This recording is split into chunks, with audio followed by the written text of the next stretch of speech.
On the third eve of the journey, feeling a little low, Ava politely asks Cornelius to join her in the lounge for movies and ice cream. Startled, he yelps. Then, remembering his surroundings, he grabs his notebook and joins her in a comfortable armchair. A little over halfway into the first vid, a comedy, the pair notices Kuvina has snuck her way into a nearby seat. Cornelius chuckles to himself, and the trio continue the film. As they're going through the library trying to decide on the next one, Peaches exits engineering and makes her way to the group. It's been some time since the party has seen her outside of her armor. Has she always been so thin? Kuvina amuses to herself. Peaches takes a seat and suggests a documentary on thruster construction. Pointedly, the others ignore her and select a mystery. Time passes, and one by one, they all make their way to their quarters. In his quarters, or their quarters, we didn't really settle on that. In the lower deck, Flex admires themselves in a mirror. They quietly pose, wondering what new power might awaken by doing so. On the bridge, Rix maintains course. Not again, he says, quietly, to no one in particular. And the scene fades. The following morning, Cornelius wakes slowly. He yawns and stretches a bit in bed. He moves the blanket and slides his small frame to the edge of the bed and hangs his feet off the side. He reaches towards the nightstand, looking for his journal. Darling, are you awake? Breakfast is ready, and Clement is on his way. I hear he has news to share. His wife, Dorley, says from another room.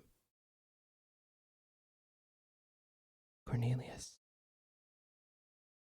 I'll be right there.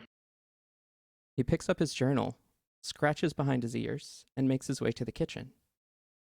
There, a similarly aged Screedreep is busy setting the table. How are you this morning, my love? Can you tell me what day it is? She asks, a mix of love and concern clear in her tone. I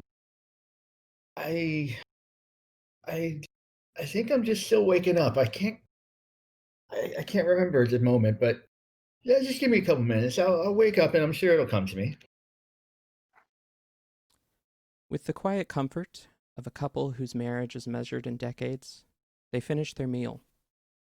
Cornelius clears the table and sets the recycler. As he finishes these minor duties, there's a knock at the door. Quiet at first, and then more insistent. He makes his way from the kitchen towards the door when suddenly it bursts inward, and 6 Aeon Guard rush into the room, guns pointed at him. A hard-nosed female Aslanti officer follows them into the room. Cornelius Saju, you're under arrest at the behest of Arcidux Besseril Ixamander. Come quietly, and you will be afforded the standard rights of a citizen, second class. Dorley chimes in from the doorway. Cornelius, what is all this about? This must be a mistake. Yes, honey, it's a misunderstanding, I'm sure. Silence, the officer says. This citizen is charged with 57 counts of assisting in the desertion of members of the alien cohort. It is the Arcidux will an example be made. Dorley rushes forward, placing herself between Cornelius and the officer. No, but please, you can't have him. He's not well. This has to be a misunderstanding. Imperceptibly fast, the officer draws a sword and runs it through Dorley's heart. I've had enough of this. We're behind schedule, she says, flicking the blood from her sword. Guard, seize him. We're leaving. She turns to leave the room as a pair of guards pick up Cornelius and haul him out. Quietly, behind them, Dorley expires alone.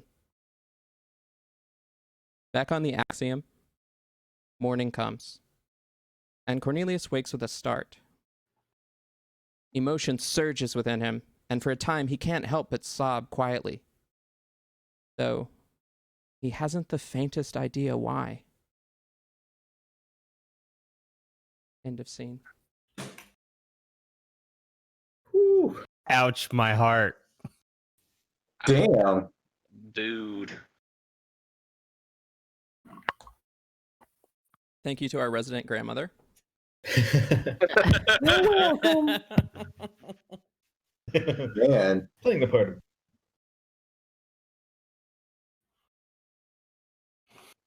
All right. Bravo. Mm. We just